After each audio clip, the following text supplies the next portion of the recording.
Assalamualaikum warahmatullahi wabarakatuh. Bismillahirabbil alamin.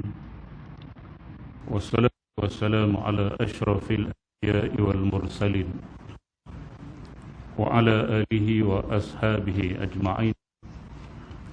Subhanaka la ilma lana illa ma 'allamtana. Innaka antal alimul hakim. Qala rabbi shrah li sadri yassir li amri hlul 'uqdatam min lisani yafqahu qawli amma ba'd.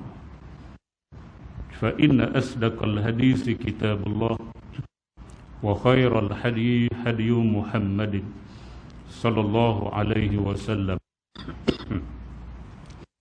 wa syarral umuri muhdatsatuha wa kullu muhdatsatin bid'ah wa kullu bid'atin dhalalah wa kullu dhalalatin finnar. Alhamdulillah, kita bersyukur kepada Allah Subhanahu wa taala kerana sekali lagi dengan izin Allah Subhanahu wa taala kita dapat meneruskan pada malam ini sesi kuliah setiap Rabu malam Khamis.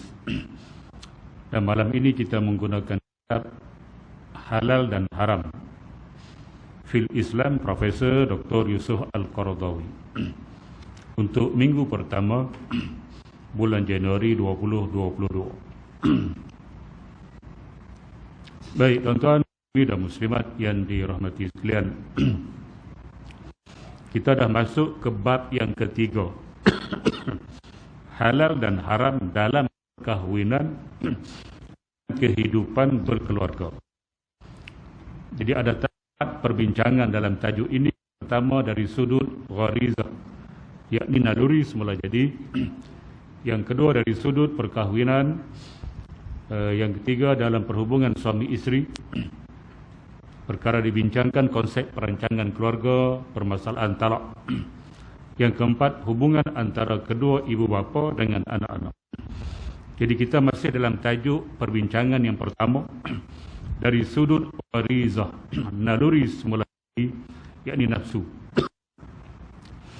Jadi kita dah baca pendirian manusia di hadapan keinginan hubungan lelaki dan perempuan ada tiga. Yang pertama, mereka tidak ada had bebas, melakukan seks bebas, yang itu kita tidak ada dalam Islam, itu dilarang. Yang kedua ialah mereka mengunci pintu seks. Mengunci pintu seks dan mengharamkannya. Ini berlaku pada padri dan sebagainya. Yang ketiga ialah kita meletakkan batas-batas yang tertentu dalam hubungan seksual, bermakna tidak dilarang jika berlakunya perkahwinan. Itulah yang diambil oleh. Jadi tuan-tuan dan muslimat yang dirahmati sekalian, jadi itu kita dah baca 2 minggu lepas. Kita sambung pada malam ini muka surat 267. Jangan menghampiri zina. Itu tajuk perbincangan yang pertama yang berkaitan dengan gharizah ataupun naluri semula jadi nafsu manusia. Qala al-musannif rahimahullahu taala wa nafa'ana wa iyyakum ulumihi fid darain amin ya rabbal alamin. Kata pengarang rahimahullahu taala, jangan menghampiri zina. Itu tajuk yang pertama nak dibincangkan mengenai nafsu ini. Jangan menghampiri zina disebut oleh Allah Subhanahu wa taala yang akan dibacakan sebentar lagi lah. Tidak heran lagi jika kita lihat semua agama samawi, Islam, Kristian, Yahudi, agama samawi, agama yang ada kitab yang turun daripada langit, bersepakat atas pengharaman zina. Maknanya semua agama samawi, sama ada Islam, Yahudi, Kristian dan juga agama-agama yang bukan samawi pun bersepakat mengharamkan zina. Zina ialah persetubuhan lelaki dan perempuan yang tidak ada perkahwinan. Sama ada perkahwinan cara Islam ataupun cara agama lain. Macam tu. Dan menentangnya dengan keras. Dan yang terakhir ialah Islam yang melarang keras perzinaan. Kerana perbuatan itu, bila dia larang mesti ada. Kerana perbuatan itu akan merosakkan keturunan manusia. Yang pertama, zina akan merosakkan keturunan manusia. Jadi kita balik tanya ayah kita, daripada keturunan kita halpah-halpah dah, ambil 10 keturunan ke 7 keturunan ke. Cikgu berapa keturunan? 7. Ha? Anak sulung 7 keturunan. 3 keturunan. Baik tuan-tuan, muslimin muslimat yang dirahmati sekalian, jangan kita rosakkan keturunan itu.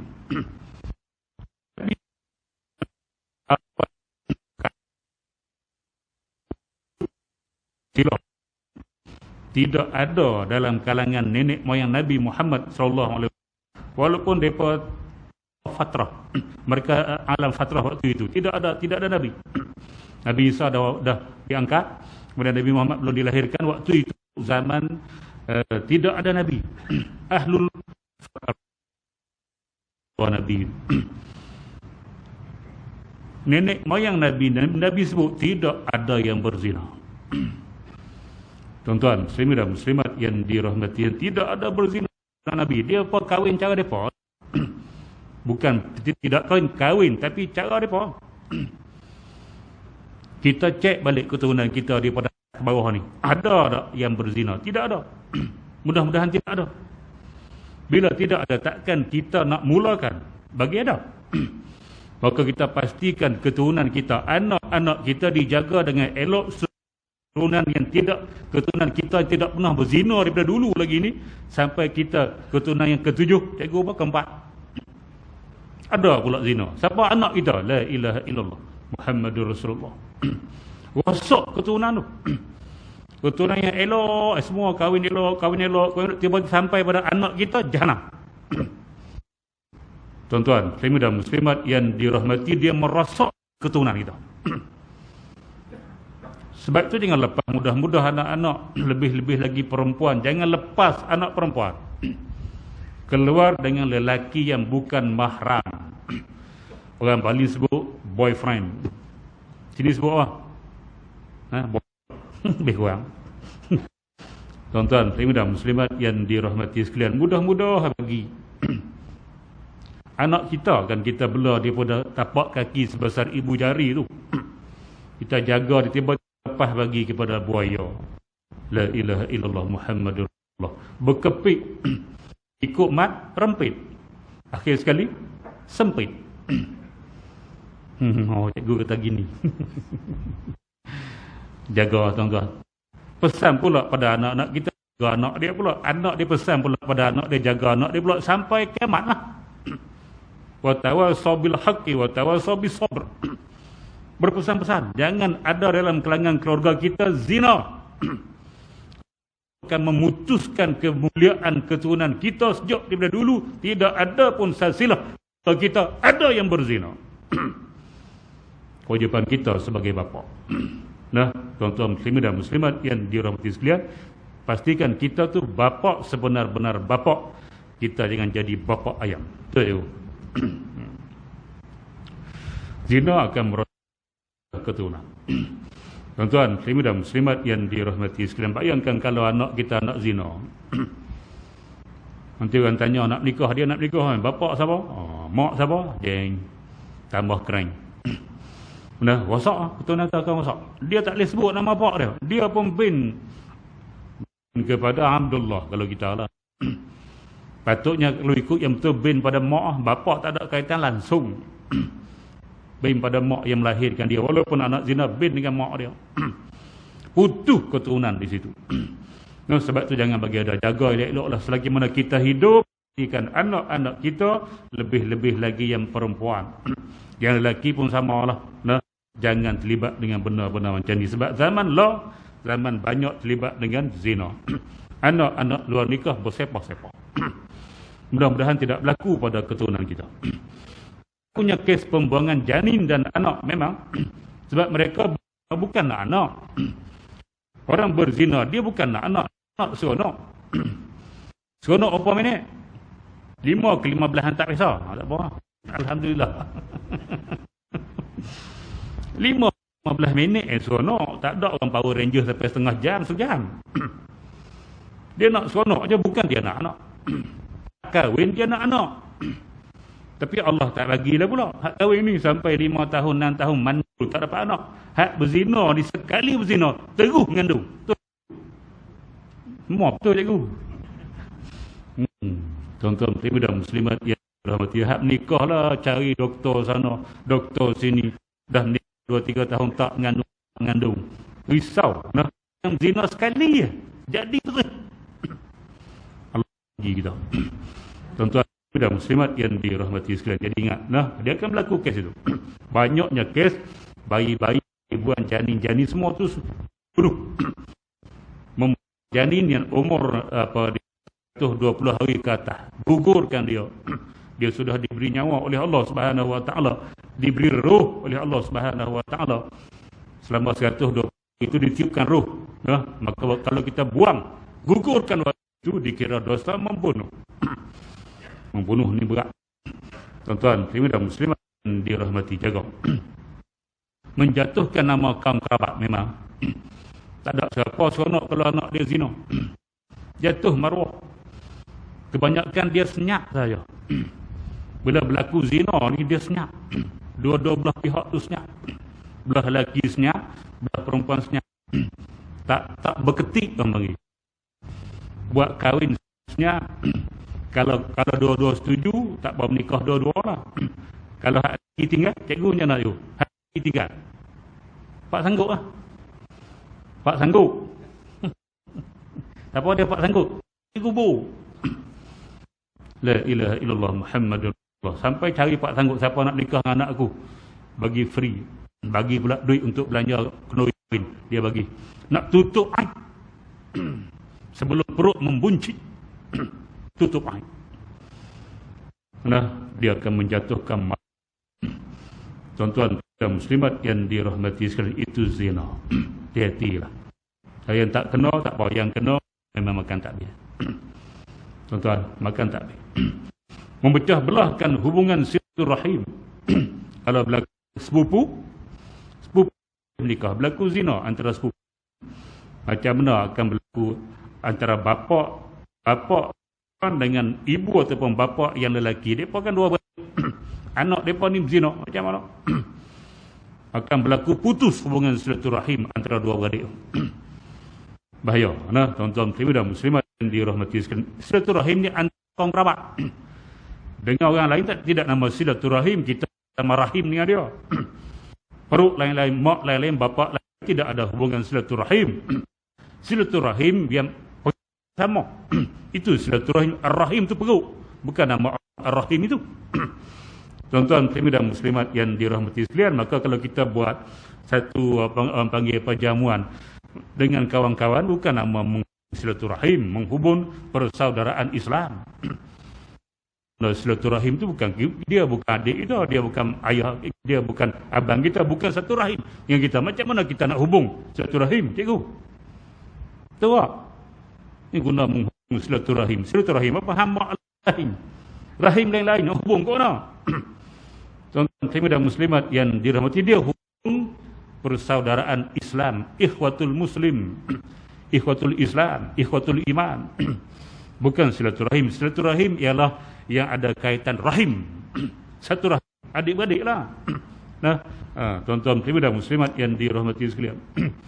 Tersedia penyakit yang kronik. Tengok bawah 99. Rujukan medik terkemuka Merrick, aku tak tahu nama dia.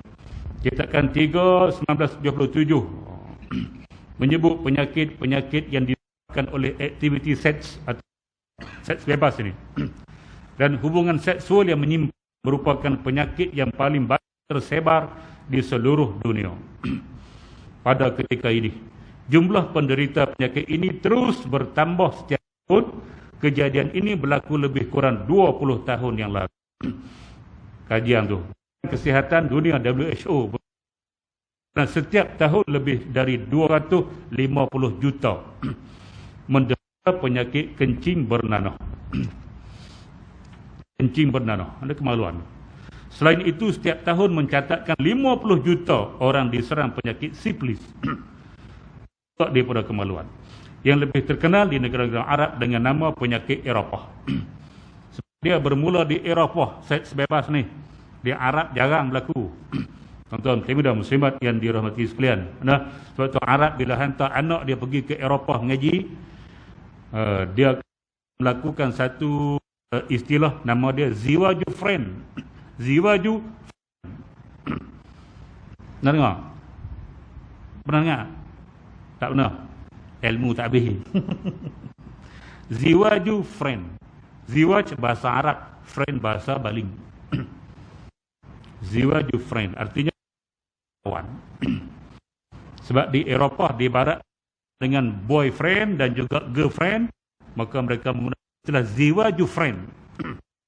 Mana mereka kahwinkan anak-anak mereka waktu belajar di Eropah. Elakkan berlaku zina, mereka kahwinkan sewaktu mereka sedang, nama dia perkahwinan kawan, masa mengaji. Nak elak girlfriend dan juga boyfriend. Ular di barat. Kalau berlaku di Arab, dia akan disebut sebagai penyakit Eropah yang diimport masuk ke negara ataupun negara-negara Islam. Baik, tuan-tuan, muslimin dan muslimat yang dirahmati sekalian. Pusat pemusnahan penyakit kronik di Atlanta, wilayah Georgia, Amerika Selatan, Amerika Syarikat, mengira orang di Amerika menderita penyakit kencing berat. Sedangkan jumlah pengidap sifilis mencapai 400,000 dalam waktu yang sama pada tahun 1976. Ini adalah kajian yang dibuat. Dan penyakit AIDS, Ebola, semua itu berkaitan dengan seks bebas. Baik, tuan-tuan, muslimin dan muslimat yang dirahmati. Sebab itulah Islam, bila dia mengharamkan sesuatu, mesti ada sebab. Bila dia suruh buat sesuatu, mesti ada sebab. Dan sebab itu kembali kepada manusia itu sendiri. Baik, tuan-tuan, muslimin dan muslimat yang dirahmati sekalian. Nafsu bermaharajalela dan merendahkan moral seseorang insan. Firman Allah Subhanahu wa taala, A'udzubillahi minasyaitonirrajim. Wala takzina innahu kana fahishatan wa sa'a sabila. Sadaqallahul azim. Maksudnya, dan janganlah kamu menghampiri zina. Sesungguhnya zina itu adalah satu perbuatan yang keji dan jalan yang jahat yang membawa kepada kerosakan. Baik, zina merupakan benda keji. Bila sebut fahisyah dalam Quran, makna rujuk pada maksiat kemaluan. Zina, liwat ataupun melancap, onani. Tiga ni masuk dalam fahisyah. Dia punya ubat dia, Quran sebut juga, innas salata tanha 'anil fahsya'i wal munkar. Sesungguhnya solat itu sebagai pencegah kepada fahsya, zina, liwat, onani. Maksiat yang dilakukan oleh anggota kemaluan disebut dalam Quran sebagai fahisyah ataupun jamak dia fahsya. Dan disebut wal munkar, dan juga munkar. Munkar ni hak lain daripada zina, lain daripada liwat, lain daripada onani. Judi, macam-macam lain. Hak lain itu munkar. Solat adalah ubat kepadanya. Tuan-tuan, muslimin dan muslimat yang dirahmati, sayangnya bila dikaji semula, solat dalam kalangan remaja kita amatlah teruk. Amatlah teruk solat tu. Kalau kata 100 orang, mungkin dalam 10 ataupun 15 orang remaja yang belajar di universiti seluruh Malaysia ikut kajian Dr. Datuk Fadilah Khamsah dulu, dan 85% pelajar U tak solat 5 waktu secara penuh. Tuan-tuan, muslimin dan muslimat yang dirahmati, itu pelajar U yang ada 5A, 6A, 10A, 11A tu. A, bayangkan yang tidak ada A. Nah, macam mana? Tidak ada A. Aduk merempik kot jalan. Lagi teruk. Nah, ni yang ada ilmu ni, yang dapat A plus dan sebagainya, A plus, A minus, macam-macam dah. Yang tu pun 85% solat tak penuh. Bayangkan yang B, yang C, yang E. Macam mana berlaku? Nah, bila solat tak dijaga dalam kalangan remaja, maka yang pertama akan berlaku zina. Sebab hanya solat boleh mencegah benda ni. Bila manusia meninggalkan solat, benda besar yang akan berlaku, zina, yang akan berluasa dalam masyarakat. Sebab itu, muru auladakum bis salah wa hum abna'u sab'a sinin. Suruhlah anak-anak kamu solat seawal umur 7 tahun untuk membiasakan mereka solat. Sehinggalah mereka balik, insya-Allah mereka akan terhindar daripada perbuatan zina. Ini semua kewajipan kita. Baik tuan-tuan dan muslimat yang dirahmati sekalian, bukan senang. Bukan senang untuk mengelakkan diri daripada zina. Sebab itu termasuk dalam salah satu golongan manusia yang Nabi bagi jaminan mereka akan dapat lindungan Allah Subhanahu wa ta'ala di padang mahsyar, di hari yang tidak ada lindungan, tidak ada naungan kecuali naungan dan lindungan daripada Allah Subhanahu wa ta'ala. Hadis Abu Hurairah, Nabi sebut sab'atun yuzilluhumullah yauma la zilla illa zilluh. Ada 7 golongan manusia yang akan mendapat naungan Allah Subhanahu wa ta'ala di hari yang tidak ada naungan kecuali naungan Allah, hari kiamat pada mahsyar. Salah satu daripada 7 itu, wa rajulun da'athum ra'atun zatu mansibin wa jamalin faqala inni akhafullah. Seorang lelaki yang dipujuk rayu oleh seorang perempuan yang berpangkat yang cantik.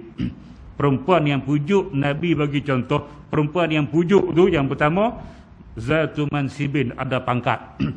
Bukan perempuan biasa-biasa lah. Yang ada pangkat, yang ada harta. Kemudian bukan sekadar ada pangkat, ada harta. Nabi sebut contoh lagi, wa jamalin, comel. Cantik comel. Macam mana perempuan yang ada pangkat, ada harta, kemudian dia cantik pula, pujuk kita. Nak lari ke nak peluk dia? Jawab lah. Kahwin. Bagus. Contoh hak Nabi bagi itu bukan senang. Kalau dia kata perempuan huduh, perempuan miskin, siapa nak layan? Siapa nak layan, kita pun tak mau. Perempuan pula cantik dan juga berpangkat, pujuk buat nak melakukan zina. Dia sebut inni akhafullah, aku takut kepada Allah Subhanahu wa ta'ala. Kalau dia boleh buat macam tu, dia termasuk salah satu golongan yang akan duduk di bawah naungan Allah Subhanahu wa ta'ala di pada mahsyar. Tapi payah. 7 golongan tu semua payah nak buat. Bukan senang. Sebab tu nak dapatkan special tu, naungan Allah Subhanahu wa ta'ala di hari kiamat yang matahari dia katakan lebih kurang sejengkal dengan kepala, berat. Sebab itu susah. Susah nak mengelakkan diri daripada melakukan zina kalau kita dah terlibat. Oleh kerana itu dia kena wala taqrabu zina. Daripada awal lagi jangan hampir. Dan hampir payah. Dan hampir payah nak buat. Islam melarang sesuatu kerana ada hikmah yang tersembunyi, sama ada dari segi pengharaman dan yang dibolehkan. Apa yang dilarang dalam Islam untuk menutup jalan-jalan yang boleh menyampaikan manusia kepadanya. Jelas di sini tindakan yang dapat membangkitkan nafsu yang gelojoh dan membuka pintu fitnah kepada lelaki dan perempuan, boleh mendedahkan dirinya kepada perbuatan zina dengan mendekatinya atau mempermudahkan jalan melakukan. Maka semua itu dilarang oleh Islam dan diharamkannya. Baik, dia akan sebut satu-satu apakah jalan-jalan ataupun mukaddimah yang boleh bawa kepada zina. Kita masuk yang pertama pada malam ini, haram berkhalwat dengan perempuan ajnabi. Ini jalan yang pertama yang dipilih oleh Profesor Yusuf Al-Qaradawi sebagai jalan yang pertama yang boleh membawa kepada zina, khalwat. Khala yakhlu khalwah. Khalwat ialah bersunyi-sunyian. Itu makna asal dia, makna bahasa. Khalwat ini bersunyi-sunyian, orang lain tak ada. Itu khalwat. Sebab tu Nabi, kalau kita baca buku sirah, disebut berkhalwat di gua Hira, di gua Hira. Nabi berkhalwat di gua Hira. Jangan salah faham. Khalwat pada bahasa artinya Nabi bersendirian di gua Hira. Dia tak boleh tengok ada masyarakat, dia duduk sembah berhala. Berhala tu bukan boleh bagi apa-apa pun kesan, tapi duduk sembah dia tak boleh terima. Maka dia mengasingkan diri, berkhalwat, bersunyi-sunyian di gua Hira. Sampai turunlah Jibril tu, Iqra bismi rabbikal ladzi khalaq. Ulama-ulama di Mesir banyak. Kalau kita pergi masjid-masjid di Mesir, banyak di depan dia tu dia ada bilik banyak di depan. Untuk siapa? Ulama-ulama berkhalwat. Sudah.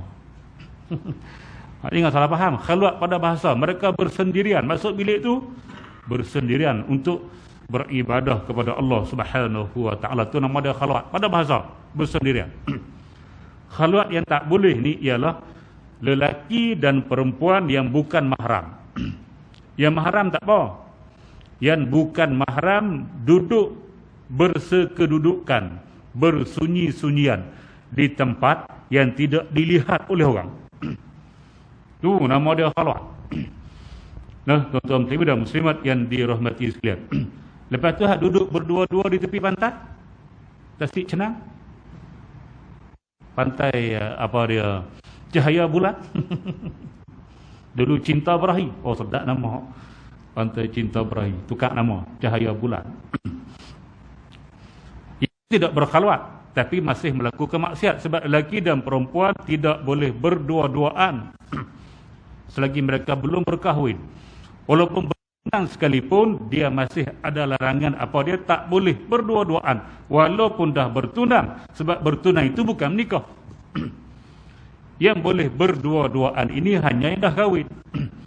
Cuma beza dia kalau dia berdua-duaan di tempat yang tertutup, di bilik hotel nombor 13 ke apa-apa, kan nama dia khalwat, maksiat beserta khalwat. Kalau berdua-dua di tepi pantai, berpegang-pegang tangan, nama dia maksiat, tidak khalwat, sebab orang ramai tengok. Tapi mereka dah tak malu melakukan maksiat, sebab Nabi dah sebut dah, di akhir zaman kamu akan melihat manusia akan melakukan maksiat walaupun di depan ulama sekalipun, tidak ada lagi malu. Datang orang berjubah ke apa, dia selamba rock gini. Ni tangan ceng ceng ceng ceng. Ramai jubah ke, serban lilit 15 ke. Peduli apa? Nah, tidak malu melakukan maksiat dah. Sebab apa Nabi dia sebut? Akhir zaman macam tu. Tapi bukan kita berserah kepada takdir akhir zaman. Kita kena usaha lah. Jangan sampai anak-anak kita terlibat dengan perbuatan yang seperti ini. Berkeliaran, lelaki dan perempuan. Nah, baik tuan-tuan dan muslimat yang dirahmati sekalian, berkhalwat ialah bersekedudukan di satu tempat yang tidak ada orang lain. Sewa rumah lelaki perempuan mana boleh. Yang tak nikah lagi sewa rumah duduk berdua-duaan. Sama dalam filem, dalam drama, tak segan silu mereka buat filem dan drama. Ni pengarah-pengarah filem buat filem dan drama, tunjuk lelaki dan perempuan duduk satu rumah selamberok tu. Apa dia sampaikan pada masyarakat sebenarnya hak pembuat filem ni, pengarah-pengarah filem ni?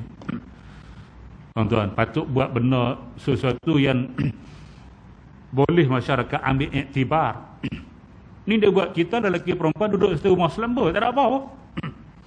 Hak lelaki pergi kerja, perempuan pergi kerja balik, duduk satu rumah walaupun bilik yang lain, tapi satu rumah, tak ada orang lain. Buat apa filem macam tu? Buat apa drama macam tu? Ini menggalakkan masyarakat melakukan khalwat, maksiat. Tuan-tuan dan muslimat yang dirahmati, bila drama buat macam tu, dia drama ni cermin kepada masyarakat. Makna geng-geng muda, remaja tengok dia kata boleh ha? Drama buat takkan tak boleh. Sebab mereka mengaji dengan drama dan filem, mereka tak mengaji dengan ulama. Bila mereka melihat filem, itulah boleh. Sebab tu dia tu 18 ke atas tu. Ni umur apa? 18 dah. Sebab perlu panduan. Hak 18 bawah perlu panduan. Kena cerita ni, nak cerita ni. Ni hak duduk satu bilik gini, ni dalam filem ni, dalam drama ni. Di luar dengan buat ni, hukum dia haram, berdosa, hukum dia khalwat. Kita kena cerita. Ni tengok saja. Tu cikgu duduk cerita kat anak. Cikgu tak nak tengok filem. Dia kan tulis ya 18 ke atas. Kanak-kanak bawah 18 tahun perlu panduan daripada ibu bapa. Kan kita kena tengok sekali. Untuk bagi tahu yang ni boleh, ni tak boleh. Sebab filem bukan boleh bagi ilmu. Filem tak boleh bagi ilmu, kadang-kadang bagi bala. Bagi benar-benar tak elok untuk diikut oleh masyarakat. Nah, baik tuan-tuan dan muslimat yang dirahmati sekalian. Baik, antara yang diharamkan Islam ialah berkhalwat dengan wanita yang bukan mahram. Dijelaskan yang mana perempuan itu bukanlah isterinya. Juga bukan di kalangan kaum kerabatnya yang diharamkan bernikah secara kekal. Seperti ibu dia ataupun saudara perempuan dia, kakak dia, adik dia, ataupun ibu saudara. Nah, ibu saudara dari adik beradik bapa akan diperincikan selepas ini. Dia ada bab dia, perempuan-perempuan yang diharamkan berkahwin. Kita sampai bab dia kita faham. Bermakna perempuan mahram, kalau kita duduk bersama perempuan mahram, mak kita, adik kita, kakak kita, tidak dinamakan khalwat. Tuan-tuan muslimin dan muslimat yang dirahmati, tapi kena jaga agak. Tok Syekh tu bukan kira Tok Syekh, Tok Syekh. Sebab itu Nabi sebut, muru auladakum bis-salah wa hum abna'u sab'a sinin wadribuhum 'alaiha wa hum abna'u 'ashar wa farriqu bainahum fil madaji'. Atau kama qala sallallahu alaihi wasallam. Suruh anak-anak kamu salat waktu umur 7 tahun. Suruh saja, jangan pukul. Nabi tak pergi pukul. 7, 8, 9 jangan pukul. Suruh 3 tahun. Wadribuhum 'alaiha wa hum abna'u 'ashar. Dan pukul mereka kalau 10 tahun masih tak lagi solat, baru boleh pukul. 10 ke atas. 7, 8, 9 suruh. 10 tak ikut lagi, piak lagi. Kota. Wa farriqu bainahum fil madaji', dan pisahkan tempat tidur lelaki dan perempuan. Anak lelaki bilik lain, anak perempuan bilik lain. So kurang-kurang rumah ada 3 bilik. Satu bilik untuk ibu bapa, satu bilik untuk anak-anak lelaki, satu bilik untuk anak-anak perempuan. Sekurang-kurang boleh buat 5, 6, 7, 8, 9, 10 lagi comel lah. Cikgu 12 hotel tu. Apa? 3 je. Okey, itu minimum. Nah, minimum 3. Gitu. Baik. Jadi kena jaga juga. Contoh anak kita nak pergi daftar, contoh adik dengan abang, adik perempuan, abang lelaki, pergi depa pergi 2 naik bas. Depa akan tidur di satu hotel, satu bilik. Nah, tak apalah. Tidak dinamakan khalwat. Walau bagaimana boleh pilih satu bilik seorang lagi bagus. Walaupun dia adik-beradik. Nah, tuan-tuan muslimin dan muslimat yang dirahmati, yang mudah dia nak saling baju dan sebagainya. Tapi dah tak ada duit, tak apalah. Sebab dia tidak dikira khalwat. Cuma afdal kalau lebih bilik-bilik seorang satu lah. Walaupun kita ni adik-beradik. Nah, sebab syekh tu tak kira apa. Nah, ingat. Banyak berlaku sumbang mahram nama dia. Sumbang mahram ni berlaku sama-sama adik-beradik. Nah, ayat ni lagi banyak. Tapi tidak didedahkan, tidak bising-bising, tidak di-viral sebab dia melibatkan maruah keluarga. Baik, tuan-tuan muslimin dan muslimat yang dirahmati sekalian. Jadi berkhalwat lelaki dan perempuan yang bukan, lelaki dengan perempuan yang bukan mahram, duduk di tempat yang sunyi, yang jauh daripada pandangan manusia. Baik, bukanlah ini diterapkan kerana tidak ada kepercayaan kepada lelaki ataupun perempuan ataupun salah seorang dari keduanya, namun ianya adalah suatu benteng terhadap keduanya daripada bisikan dan hasutan jahat yang kerap terpendam di dada lelaki dan wanita. Ketika bertemu gelora keinginan nafsu lelaki dan wanita dengan jebaran minat perempuan, apabila mereka berdua-duaan di situ, tidak ada orang yang ketiga di antara mereka. Tengok filem Semerah Padi, tengok Semerah Padi, tengok kan tak boleh. Filem pertama, filem yang ada cerita tentang hudud lah, dia sebab nama apa? Andika ke Teruna kan semua. Piramli jadi Andika, Nodik Ahmad Teruna, betul tak? Tak tahu tak. Kan Soleh Kamel. Dia pun jahat, dia jahat kamu. Dia tak layak jadi hero. Muka dia tak apa handsome. Dia jahat. Dia datang kampung tu, dia bakar habis rumah. Dia budak dalam buai pun dia bakar habis. Tunjuk kekejaman dia. Lepas tu dia larikan anak tok penghulu. Nah, tuan-tuan dan muslimat yang boleh hero pergi selamat. Hero siapa dia? Andika. Di Ramli mana jadi hero? Dia pengarah. Tak ada siapa akan menang lawan dia. Samsing, kampung dusun. Tuan-tuan dan muslimat yang dirahmati sekalian, dia bila dia selamatkan bunuh Soleh Kamel tu. Dia buat balik kan. Tapi kan ada satu dangau hujan lebat. Apa berlaku? Berlaku apa? Tu kata bila berdua-dua sahaja dia tak lepas. Apa pun. Serban lilit 15 pun tak lepas. Perempuan punya pasangan. Nah, tuan-tuan dan muslimat yang dirahmati sekalian. Jadi zina. Itu yang kita takut, bila berdua-duaan syaitan akan datang tiganya. Tuan-tuan, dan muslimat yang dirahmati sekalian. Ada satu lagu Bila Berpacaran. Cik Munir pun nyanyi Bila Berpacaran. Suhaimi Mior Hasan. Anna Rafali, seorang lagi Ultimate. Tak kenal Ultimate? Lagu macam cakap. Kita boleh pandang, jangan pegang-pegang, duduk renggang, bertambah sayang. Biar malu-malu, biar segan-segan, karena malu itu perisai orang beriman. Sambung. Tapi itu salah. Mereka buat lirik suka-suka hati. Tak boleh pandang-pandang, mana boleh. Kita akan jumpa satu hadis kata al-ainani tazniyani, dua mata itu berzina. Wa zinahuma an-nazar, dan zina mata itu dengan melihat. Melihat siapa? Melihat kepada perempuan yang bukan mahram, walaupun tidak ada nafsu syahwat. Bila kita melihat kepada dia sahaja, dikira zina mata. Zina mata ni zina majaz, bukan zina hakiki. Dikira habuan zina. Tak boleh juga pandang kecuali berkeperluan sahaja. Tuan-tuan dan muslimat, patut lagu lirik dia jangan pandang-pandang. Betul. Ni boleh pandang-pandang, salah. Yang boleh pandang ni mahram. Mahram saja. Bukan mahram, sebenarnya tak boleh pandang pun. Kecuali keperluan. Kita akan jumpa di depan tidak tajuk dia. Nah, maksud nak ulu lirik tu salah. Tuan-tuan dan muslimat yang dirahmati sekalian. Tapi hak betul kata, biar malu-malu, biar segan-segan, kerana malu itu adalah benteng. Memang betul Nabi sebut dah. Al-imanu bid'u wa sab'in syu'bah, a'laha la ilaha illallah wa adnaha imatatul aza 'anit tariq wal haya'u minal iman. Nabi sebut iman itu 70 lebih cabang dia. Hak cabang paling tinggi la ilaha illallah, dan cabang paling rendah buang dulu jalan. Di antara dua rendah tinggi itu ada salah satu, ialah al-haya' minal iman.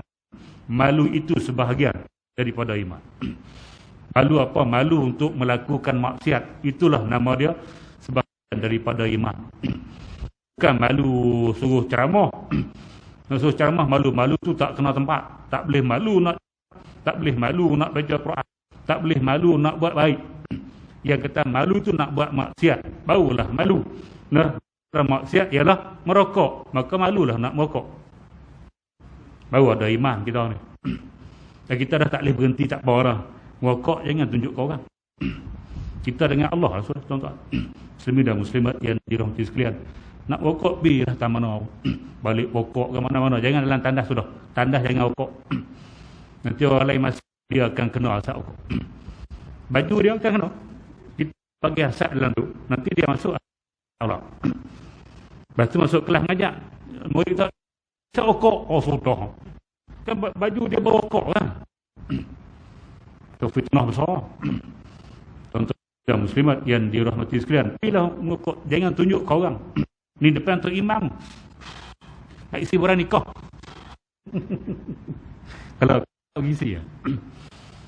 Nah, dia kira maksiat sebab difatwakan haram. Padahal haram takkan benar tak maksiat. Maka malulah kita melakukan maksiat, walaupun kecil macam mana pun maksiat perlu malu untuk melakukan. Baru dia ada iman. Al-haya'u minal iman, Nabi sebut. Malu itu sebahagian daripada iman. Baik, tuan-tuan dan muslimat yang dirahmati. Baik, Rasulullah SAW bersabda, "Man kana yu'minu billahi wal yawmil akhir, fala yakhluwanna bimra'atin laysa ma'aha zu mahramin minha fa inna thalithahuma asy-syaitan." Maksudnya, barang siapa beriman kepada Allah Subhanahu wa taala dan hari akhirat, maka janganlah dia bersendirian dengan wanita asing. Asing bukan kata daripada Cina, daripada Kedah. Wanita asing ialah wanita yang bukan mahram. Ajnabiyah dia panggil. Tanpa mahramnya. Kerana yang ketiganya adalah syaitan. Bila manusia, lelaki dan perempuan, berdua-duaan di tempat yang sunyi-sunyian, maka syaitanlah orang yang ketiga yang akan mengajak mereka untuk melakukan maksiat kepada Allah Subhanahu wa taala. Baik, tuan-tuan dan muslimat yang dirahmati sekalian. Yang ni bukan kira siapa. Kita duk baca surat khabar tu bukan kata orang biasa-biasa yang terlibat. Kadang tu sampai ustaz pun terlibat. Maksud surat khabar nak macam kita baca. Kita pun ustaz juga. Kita jaga dia juga. Sebab dia bukan kira siapa. Nafsu, dia tak kira. So, siapa yang boleh menundukkan nafsu, selamat. Habis sebut al-kayyisu man dana nafsahu wa amila lima ba'dal maut. Orang cerdik ialah menundukkan nafsu dia. Nafsu tu kena ikut dia. Dan dia ikut nafsu. Nafsu kena ikut dia. Hak ni manusia. Wa amila lima ba'dal maut. Dan dia akan melakukan amal sebelum dia mati. Sebagai bekalan dia. Wal ajizu, orang lemah ataupun bodoh. Lemah pada akal ni macam bodoh. Dalam kelas dapat 30/30. Lemah akal. Bahasa kasar dia bodoh. Bahasa sopan. Orang lemah atau bodoh, kata Nabi, al-ajiz man atba'a nafsuhu hawa, yang ikut hawa nafsu dia. Wa tamanna 'ala Allah al-amani, bercita-cita kepada Allah nak syurga sebagai satu cita-cita tanpa amal. Ini orang bodoh. Nah, jadi orang cerdik kena menundukkan nafsu. Memang payahlah. Memang payah cakap, memang bodoh, tapi nak tundukkan dia tu payah. Bila kita tahu payah, maka kita jangan masuk ke tempat lah. Ke tempat mukadimah zina ni, yang kita tahu nafsu tu payah, yang kita pergi duduk dengan dia buat apa. Jangan duduk. Bila duduk payah, kita nak tundukkan dia, syaitan pula duk hasut lah kali. Cikgu kan tidak you. Baru pukul 8. Kan 10.30. Tidak pukul 12. Nah, tuan-tuan yang dirahmati sekalian. Baik. Ayah nak menundukkan nafsu, maka hati-hatilah. Nah, jangan kita mendekatkan diri kita kepada benda-benda yang boleh membawa kepada perzinaan. Mukadimah lebih-lebih lagi kalau. Baik, firman Allah Subhanahu wa taala, a'udzubillahi minasyaitonir rajim. Wa idza sa'altumuhunna mata'an fas'aluhunna min wara'i hijab. Atharu liqulubikum wa qulubihin. Surahul Azim, surah Al-Ahzab ayat 53. Maksudnya, dan apabila kamu meminta sesuatu yang harus diminta dari isteri-isteri Nabi, maka mintalah kepada mereka dari sebalik tabir. Cara yang demikian lebih suci bagi hati kamu dan hati mereka. Baik, tuan-tuan dan muslimat yang dirahmati sekalian. Imam Al-Qurtubi berkata, apa yang dimaksudkan iaitu segala jenis lintasan hati yang selalunya menghantui perasaan lelaki kepada wanita. Begitu juga sebaliknya. Wanita pun ada kepada lelaki, lelaki pun ada kepada wanita. Waktu Nabi Yusuf diceritakan dia ada hati dengan Zulaikha, dan Zulaikha pun ada hati dengan dia. Kalau tidak petunjuk daripada Allah Subhanahu wa taala, maka akan berlaku benda tak elok. Nah, Yusuf pun ada dicerita rasa ingin sebab dia lelaki, walaupun dia Nabi, dia lelaki. Nah, perempuan pun ada al-hammat, walaqad hammat bihi wa hamma biha. Surah Yusuf sebut. Zulaikha ada keinginan kepada Yusuf, dan Yusuf juga ada keinginan kepada Zulaikha. Dia tak kira apa. Nah, tak kira apa. Dia nafsu. Baik, dengan demikian bercakap dari belakang tabir lebih baik dari timbul sebarang keraguan dan fitnah. Ini jelas menunjukkan tidak mungkin seorang lelaki itu boleh meyakinkan diri duduk bersama-sama dengan wanita yang tidak halal baginya. Justru meninggalkan perbuatan tersebut lebih baik bagi dirinya untuk menjaga maruah dan sebagainya. Jadi kalau kita contoh, kita naik bas. Kalau bas lah ni dia 2-1. Pilih hak satu tu. Kalau tak ada hak satu tu habis dah. Kita kena hak 2. Tiba-tiba kita pergi nak naik malam tu ke, tak kira lah pukul apa pun, tiba-tiba hak sebelah kita tu perempuan. Nak macam mana? Mengkata alhamdulillah kan, masya-Allah. Jauh nu Johor Bahru 12 jam oh. Tu kalau kereta aku bahat dah. Tuan-tuan dan muslimat yang dirahmati sekalian. Nah, nak duduk sebelah dia, boleh bayangkan nak duduk sebelah dia tu. Tuan-tuan carilah, tukar suka sama suka atas kapal kan, tukar suka sama suka, pergi cari hak lelaki, suruh dia, perempuan lain duduk sebelah ni, aku nak pergi duduk sebelah lelaki. Cari jalan siap-siap. Kalau kita tak cari jalan, seronok tak tidur dah malam tu. Tangan ni cek. Pukul 12 pula ke? 12 malam. Bila larut malam, taragucah jengkreng. Saya pernah sebelum saya pergi Mesir dulu, saya pernah naik bas daripada KL balik ke Baling. Bas malam. Sampai di, saya tak ingatlah di mana, dekat mana, mungkin kat Tapah, saya tak ingat. Seorang perempuan daripada belakang. Dia berjalan pergi depan. Pergi jumpa driver. Driver tu India. Nah, India, bukan Melayu. Dia pergi duk cerita apa, saya tak tahu. Tiba-tiba driver tu berhentikan bas di tepi, di bahu jalan. Lebuh raya. KL nak balik, saya nak balik Kedah, balik Ustaz. Balik Baling masa tu, Baling. Dia berhenti bas, driver India ni dia pergi belakang. Dia kata, awak bangun. Turun. Dia suruh turun. Dia suruh turun. Hak lelaki tu turun. Dia turun, tutup pintu, dia terus jalan. Dia tinggal di luar raya. Perempuan tu pergi mengadu dengan dia. Lelaki tu duk gosok dia. La ilaha illallah Muhammad. Duk rabar dia, rabar. Dia tak boleh nak duduk. Tu dah bercerita driver bas. Driver India. Dia bukan yang ni. Dia suruh turun, nak balik apa aku tak tahu. Vum, tinggal sampai Kedah. Tak ada dia patah balik, tak ada. Tak tahu dia balik dengan apa, Allah dah. Tu. Nah, tu duduk dengan perempuan, dia akan jadi punya. Dia akan jadi. Elokkan, carilah kerusi lain yang kita boleh tukar suka sama suka, kita elokkan duduk sebelah perempuan. Lebih-lebih lagi hak comel-comel lah. Kalau hak 70 tak apa lah. Perempuan tu kita pun tak teringin.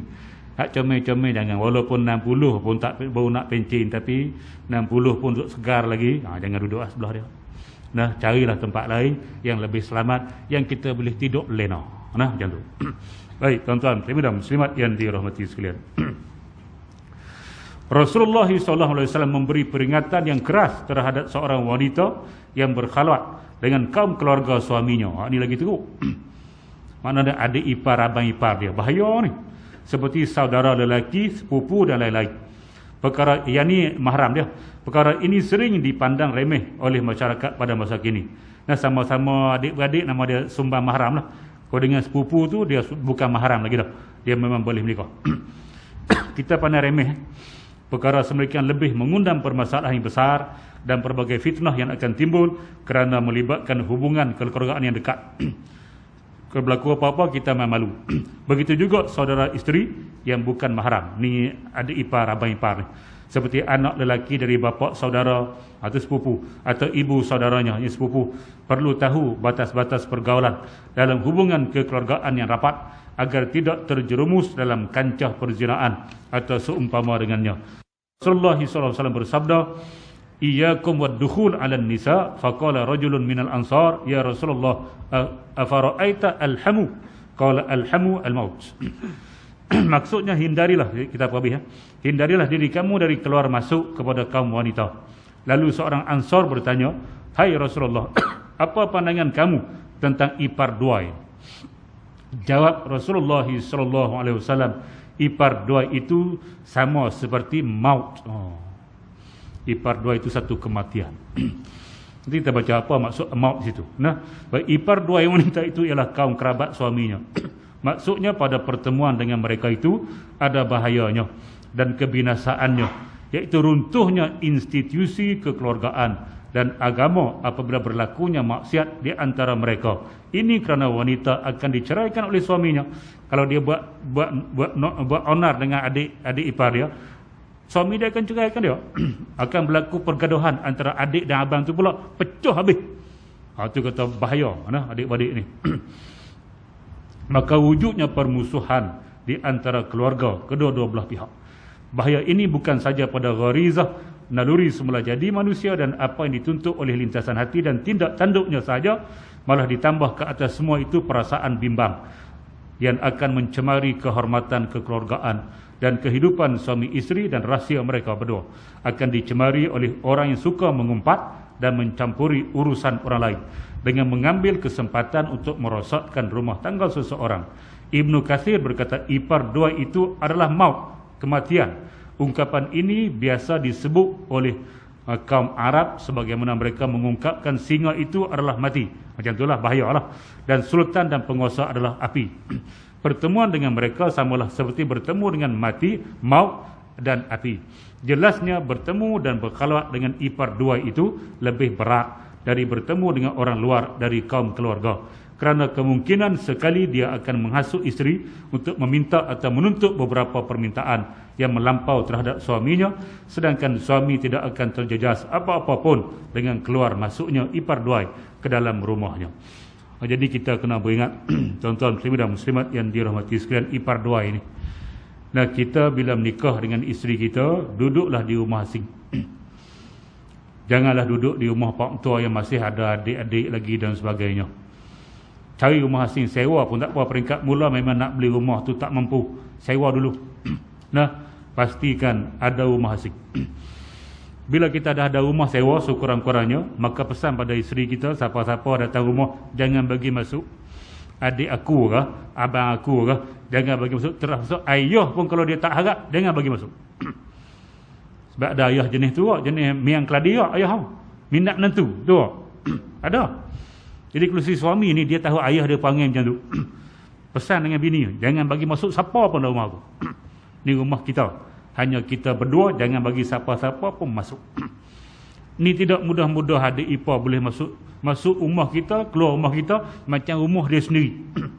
Bayangkan macam mana akan berlaku. Nah, kalau kita tidak ada di rumah dia, boleh masuk. Isteri kita pun dah biasa buka pintu masuk, dia boleh berlaku apa-apa sahaja. Sebab ipar dua, kalau orang asing, isteri kita tak bagi masuk, tu bahaya dia tu. Orang asing bukan kata Bangla dah. Termasuklah juga tu. Nah, maknanya bukan ada kaitan kaum keluarga. Isteri kita tak akan bagi masuk rumah. Buka pintu pun tak. Selamatlah dia tu. Tapi yang kata ipar dua ini satu kematian, bahaya dia. Sebab bila datang rumah, isteri kita pergi buka pintu, kita pula tak ada.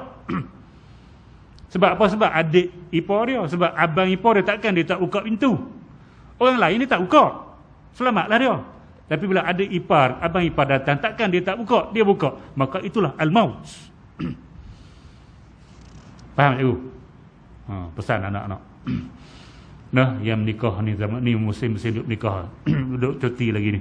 Pesan, benar-benar macam ni kena jaga hubungan tu. Pastikan takut berlaku benda-benda yang kita tidak duga. Nafsu kita tak boleh jangka. Nah, baik tuan-tuan muslimin dan muslimat yang dirahmati sekalian. Jadi sekadar itu untuk malam ni. Yang pertama yang boleh bawa kita mukadimah kepada zina ialah khalwat. InsyaAllah kita masuk 2 minggu lagi memandang jantina berlainan dengan nafsu syahwat, melihat kepada perempuan ataupun melihat kepada lelaki dengan nafsu syahwat, di antara mukaddimah ataupun jalan yang boleh bawa kepada zina. InsyaAllah kita akan bahas 2 minggu lagi dengan izin Allah Subhanahu wa ta'ala. Jadi sekadar itu dulu tuan-tuan muslimin dan muslimat yang dirahmati sekalian. Mudah-mudahan dapat sedikit pencerahan yang baik datang daripada Allah Subhanahu wa taala, yang buruk kelemahan diri saya sendiri. Aqulu qauli hadza wa astaghfirullahal azim li wa lakum. Wassalamualaikum warahmatullahi wabarakatuh. Bismillahirrahmanirrahim. Alhamdulillahirabbil alamin wassalatu wassalamu ala asyrafil anbiya'i wal mursalin wa ala alihi wa ashabihi ajma'in. Allahumma inna nas'alukal huda wat tuqa wal afafa wal ghina. Allahumma ij'al jam'ana hadza jam'an marhuma wa tafarruqana min ba'dihi tafarruqan ma'suma wa la taj'al Allahumma fina wa la ma'ana wa la man yatba'una syaqiyan wa la matrudan wa la mahruman ya rabbal alamin. Walhamdulillahi rabbil alamin. Taqabbalallahu minkum.